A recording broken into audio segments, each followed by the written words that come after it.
नमस्कार, जम्मू संवाद देख रहे हैं आप और मैं हूं ललित खजूरिया। आप ये प्रोग्राम IBN 7 पर भी देख पाएंगे। डॉक्टर फारूक अब्दुल्ला को कब तक गृह मंत्री अमित शाह और प्रधानमंत्री नरेंद्र मोदी बचाएंगे? एक ना एक दिन उन्हें जेल जाना ही पड़ेगा। दरअसल ये वो बयान है जो बता रहा है कि इस समय राजनीति कहां तक पहुंच गई है और अब इस बयान के राजनीतिक गलियारों में गूंजने लगे हैं कि क्या वाकई फारूक अब्दुल्ला की सही जगह जेल है।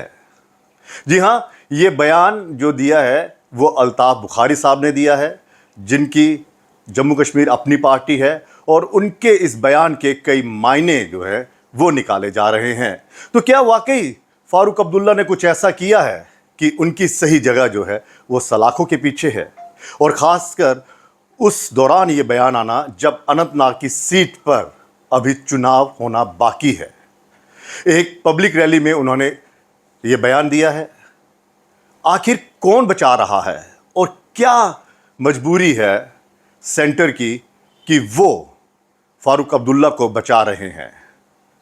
पिछले कई सालों से ये बयान सुनने को आ रहे हैं और हम आपको ये भी बता दें कि आज से 5 साल पहले मैंने रविंद्र रैना का इंटरव्यू किया था। तब रविंद्र रैना जी ने साफ कहा था कि बहुत जल्द फारूक अब्दुल्ला तिहाड़ जेल में होंगे और लालू प्रसाद यादव के साथ होंगे, चक्की पीसेंगे वो।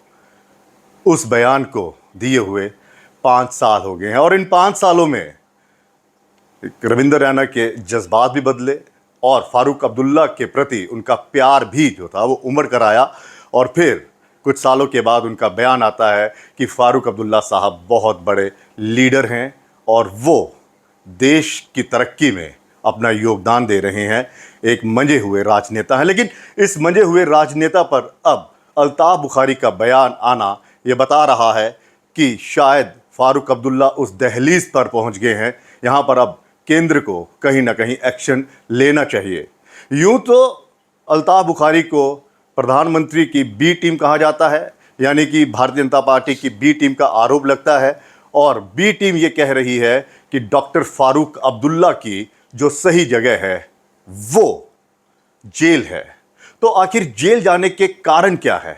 क्या ये कहा जा सकता है कि आने वाले दिनों में एक बार फिर से जम्मू कश्मीर क्रिकेट एसोसिएशन के जो घोटाला हुआ था उसका जिन जो है वो बाहर आने वाला है? क्या इन चुनावों में वो मुद्दा उठेगा या फिर भारतीय जनता पार्टी जो है वो एक बार फिर फारूक अब्दुल्ला के बंगले पर उंगली उठाएगी, आवाज़ उठाएगी और ये कहेगी कि भाई साहब आपका मकान जो है वो स्टेट लैंड पर बना हुआ है? ये वो मुद्दे हैं, ये वो सवाल हैं जो एक बार फिर से उठने लगे हैं। और ये भी कहा, सुनने में आया था, आपने जब सुना होगा कि किस तरह से सज्जाद लोन ने भी कहा था कि जम्मू कश्मीर में जो आतंकवाद आया, अलगाववाद आया, वो फारूक अब्दुल्ला की देन है और फारूक अब्दुल्ला उन तमाम लोगों की मौतों का जिम्मेदार है जो बेगुनाह होते हुए भी मारे गए।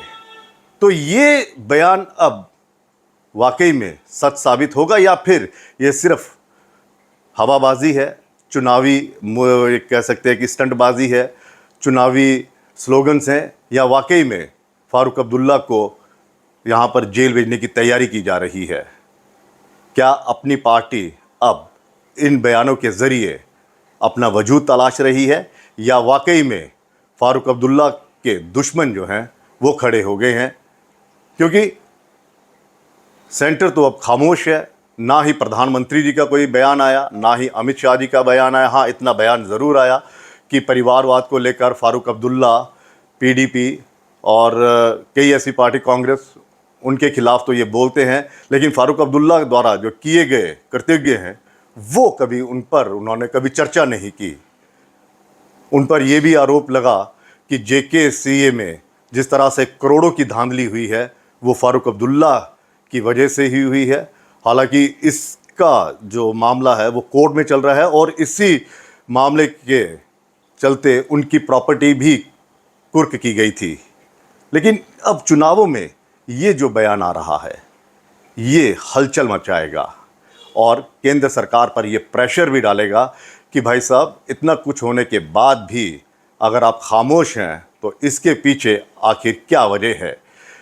क्या अल्ताफ़ बुखारी अपने इस बयान के ज़रिए केंद्र की आंखें खोल रहे हैं? क्या प्रधानमंत्री नरेंद्र मोदी जी को वो बातें याद दिला रहे हैं कि भाई साहब, इनकी वजह से तो यहाँ पर सब कुछ हुआ। अगर 1987 में रिगिंग ना होती तो शायद जम्मू कश्मीर आतंकवाद की भेंट ना चढ़ता। क्या ये वो सब कुछ याद दिलवाया जा रहा है, या फिर उन्हें डर है कि अगर यहाँ पर विधानसभा के चुनाव होते हैं तो कहीं ऐसा ना हो कि केंद्र इन तमाम चीज़ों को भुलाकर आने वाले दिनों में या महीनों में जब चुनाव होते हैं तो इनके साथ कोई गठबंधन तो नहीं करेगी। क्या ये चिंता है या वाकई में फारूक अब्दुल्ला के खिलाफ एक्शन चाहते हैं? खैर, ये तो वक्त बताएगा, लेकिन इतना ज़रूर है कि इस बयान के ज़रिए उन्होंने एक हलचल तो मचा दी है। और अब देखना ये है कि केंद्र सरकार जो है वो किस तरह से इस बयान को लेती है और किस तरह से अब एनसी इस बयान का पलटवार करती है। क्योंकि अब गेंद जो है वो दो पालों में है। एक केंद्र सरकार के, जो भ्रष्टाचार, आतंकवाद, अलगाववाद के खिलाफ है, और एनसी जो है वो कहीं ना कहीं इस बयान को राजनीतिक बयान बताएगी और कहेगी कि हाँ, ये किसी के इशारे पर हो रहा है और फारूक साहब को फंसाने की कोशिश की जा रही है। खैर, कि अल्ताफ़ बुखारी के इस बयान ने एक चीज़ तो साबित कर दी है कि जब अपनी पार्टी का गठन हुआ था तो अल्ताफ़ बुखारी ने साफ कहा था कि हम केंद्र के साथ चलेंगे, हम देश की तरक्की में योगदान देंगे और जम्मू कश्मीर को नई ऊंचाइयों पर ले जाएंगे। तो क्या ये बयान देश की तरक्की और जम्मू कश्मीर को ऊंचाइयों की ओर ले जाएगा, या फिर ये सिर्फ और सिर्फ एक चुनावी स्टंटबाजी है? फिलहाल आप देखते रहिए जम्मू संवाद, और IBN 7 पर भी इस प्रोग्राम को देख पाएंगे।